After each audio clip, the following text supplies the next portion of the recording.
Bharatiya Janata party, తెలుగుదేశంల మధ్య చర్చలు జరిగిపోయినాయి ఢిల్లీ స్థాయిలో. ఆ చర్చల్లో ఒకటి ఫైనల్ అయిపోయింది. 6 పార్లమెంట్ స్థానాలు, 12 ఎమ్మెల్యే స్థానాలంటూ మన టీవీ నైన్‌తో పాటుగా కొన్ని ఛానల్ బ్రేకింగ్ వేసింది. బ్రేకింగ్‌ని ఫాలో అప్‌గా. భారతీయ జనతా పార్టీకి సంబంధించిన రాష్ట్ర నాయకులు కూడా కాబోలు అవును అన్నటువంటి అవునేమో అని కూడా అనుమానించారు.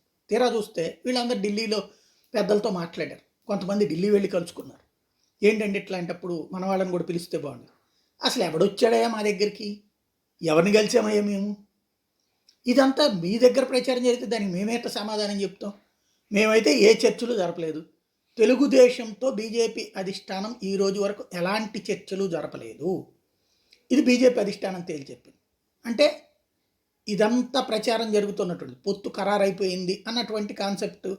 కానీ ఇదంతా కూడా బీజేపీలో ఉన్నటువంటి కొంతమంది తెలుగుదేశం అభిమానులు, కొంతమంది పదవులు కావాలనుకుంటున్న వాళ్ళు అయితే తాపత్రయపడుతున్న మాట వాస్తవం.